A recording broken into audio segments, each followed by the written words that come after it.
Assalamualaikum warahmatullahi wabarakatuh. Para pembelajar, jangan lupa untuk selalu bersyukur terhadap semua nikmat yang sudah diberikan Allah kepada kita. Selamat bertemu kembali di pembelajaran biologi bersama dengan Umine Zania. Saat ini kita akan belajar bersama tentang petunjuk evolusi. Kompetensi dasar yang harus pembelajar kuasai untuk kompetensi pengetahuan, menjelaskan teori, prinsip, dan mekanisme evolusi, serta pandangan terkini para ahli terkait spesiasi. Sedangkan kompetensi keterampilan, menyajikan karya ilmiah terhadap gagasan baru tentang kemungkinan-kemungkinan pandangan evolusi berdasarkan pemahaman yang dimiliki. Setelah kegiatan pembelajaran, diharapkan para pembelajar dapat menjelaskan petunjuk-petunjuk adanya evolusi makhluk hidup. Bukti petunjuk adanya evolusi dapat dilihat pada variasi makhluk hidup, fosil, homologi dan analogi organ tubuh, embriologi perbandingan, petunjuk secara biokimia, perbandingan fisiologi, dan petunjuk alat tubuh yang tersisa. Marilah kita pelajari satu persatu. Variasi makhluk hidup adalah perbedaan yang ditemukan pada individu-individu dalam satu spesies. Jika varian tersebut hidup pada lingkungan yang berbeda, maka akan menghasilkan keturunan yang berbeda pula. Jadi, adanya variasi merupakan petunjuk adanya evolusi yang menuju ke arah terbentuknya spesies baru. Perhatikan variasi pada ayam.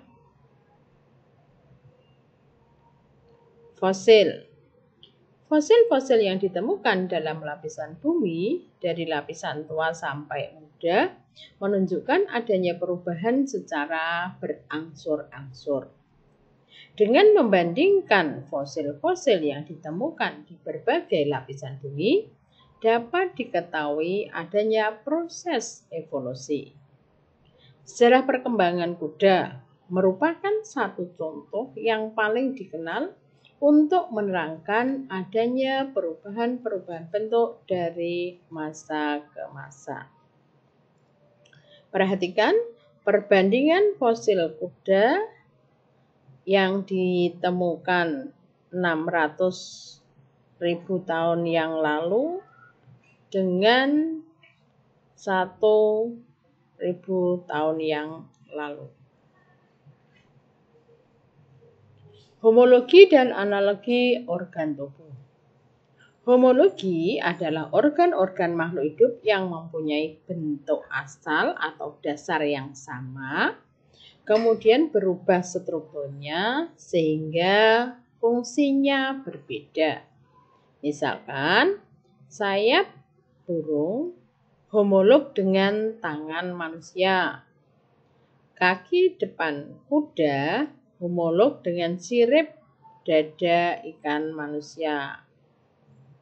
Sedangkan analogi adalah organ-organ tubuh yang mempunyai fungsi sama, tetapi bentuk asalnya berbeda. Contoh sayap serangga dengan sayap burung. Nih, homologi, kemudian analogi. Embriologi perbandingan.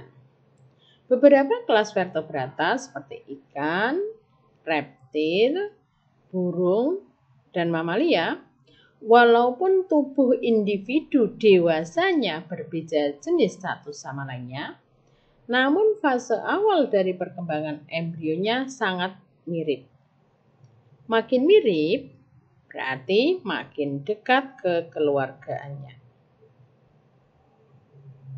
Ontogeni adalah perkembangan individu dari satu sel menjadi individu dewasa. Filogeni adalah sejarah perkembangan makhluk hidup dari makhluk yang hidup sebelumnya. Para ahli berpendapat bahwa ontogeni, perkembangan individu, adalah ulangan dari revolusi filogeni, perkembangan hubungan kekerabatan organisme.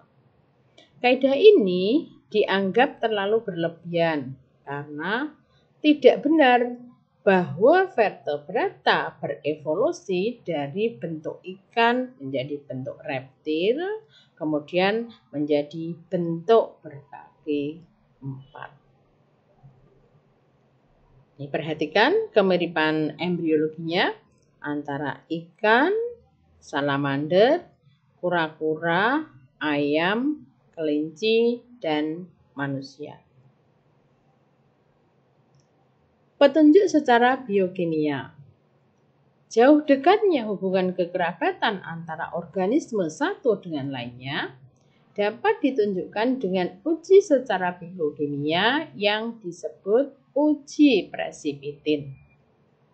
Uji presipitin adalah uji adanya reaksi antara antigen dengan antibodi. Banyak sedikitnya endapan yang terbentuk akibat reaksi tersebut dapat digunakan untuk menentukan jauh dekatnya hubungan kekerabatan antara suatu organisme dengan organisme lainnya. Perbandingan fisiologi.